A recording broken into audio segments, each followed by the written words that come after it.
Bonjour, bienvenue sur cette vidéo où nous allons aborder la loi d'Émaille qui concerne les tensions électriques. Donc, je vais vous proposer cette vidéo sur la correction de deux exercices concernant la loi d'Émaille. Ces deux exercices font partie du document que je vous transmets sur Pronote. Dans ce document, vous trouverez un petit rappel de cours sur ce qu'est la tension électrique, les différentes notions de potentiel, les unités, la mesure, et également donc la définition des deux lois qui concernent la tension, la loi des branches d'une part et la loi des mailles. Vous avez également en lien dans Pronote une vidéo qui explique la loi des mailles. À savoir que la loi des branches et la loi des mailles sont à peu près identiques sur le point de vue du principe. Alors je vous propose donc de faire la correction de deux exercices qui sont disponibles dans les énoncés donnés dans ce document. Je vous invite à mettre en pause la vidéo afin de réaliser l'exercice.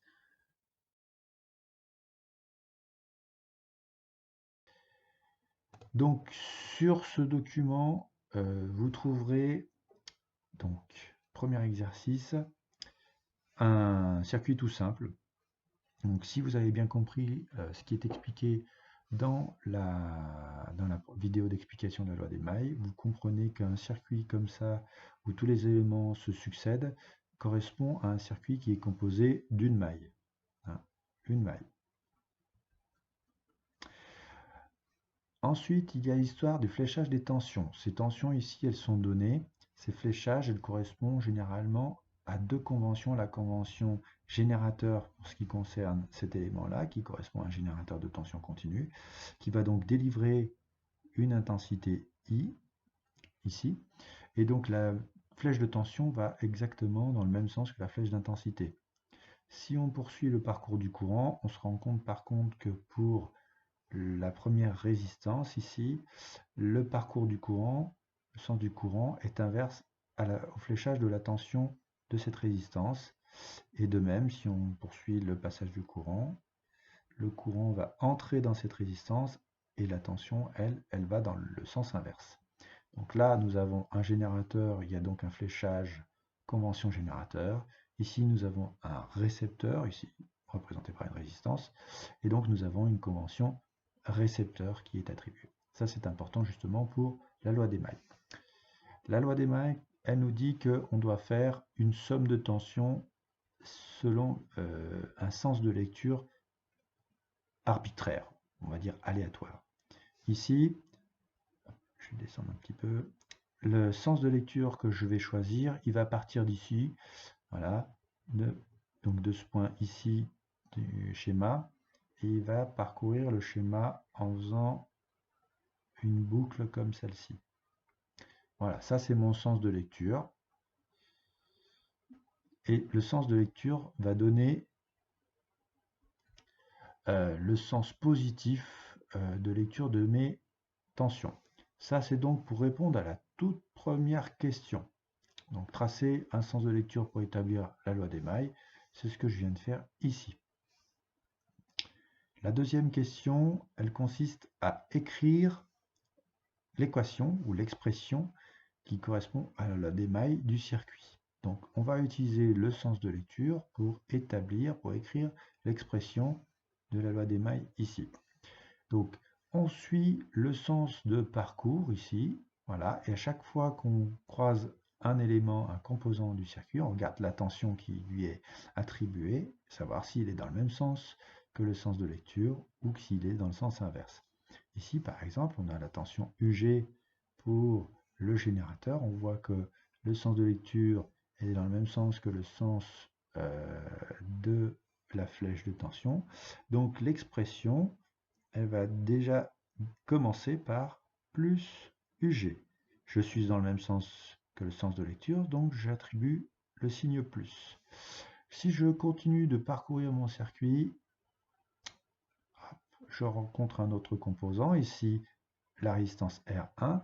Cette fois-ci, le sens de ma flèche de tension est inverse au sens de lecture. Je vais donc ici avoir moins U1. Je poursuis dans mon circuit. Je poursuis dans ce sens-là. J'ai ma flèche de tension pour U2 qui est sens inverse du sens de lecture. Je vais à nouveau avoir un sens moins U2. Je poursuis mon parcours sur mon circuit, je ne trouve plus d'autres composants, je reviens à mon point de départ. J'ai donc fini d'établir l'expression correspondant à cette maille, à ce circuit, et je peux finaliser mon expression de la loi des mailles en indiquant que ce que je viens de faire est égal à 0. Voilà l'équation de la loi des mailles pour ce circuit. Alors, il y a une petite erreur, hop. Ici, il s'agit de déterminer U2. J'ai rectifié dans l'énoncé, mais pas ici. Donc, pour déterminer la valeur de U2, on va prendre les valeurs de UG et de U1 qui nous sont données ici dans le tableau. Et on va les remplacer dans l'équation qui est ici. Donc, première valeur que l'on nous donne, celle de UG. On va donc mettre plus 50, puisque UG vaut 50 volts. Et on va ensuite soustraire la valeur de U1 qui ici vaut 20 volts. Et on va soustraire U2. U2, on ne connaît pas. C'est U2. Voilà. Égale 0. Donc l'idée, c'est de trouver la valeur qui va pouvoir répondre à cette équation. J'ai ici une inconnue. Cette inconnue, il faut que je détermine sa valeur. Si je fais déjà cette première partie de calcul, j'ai plus 50 moins 20, je retrouve plus 30. Donc plus 30 moins U2 égale 0. Ça me permet de déterminer que, puisque je vais soustraire quelque chose à 30 et que le résultat va être 0, je vais donc soustraire 30 ici à plus 30. Ce qui signifie que U2 il est égal à 30 volts. On peut le vérifier ensuite sur l'équation qui est ici. J'ai bien plus 50 moins 20 moins 30, c'est bien égal à 0. Voilà pour ce premier exercice.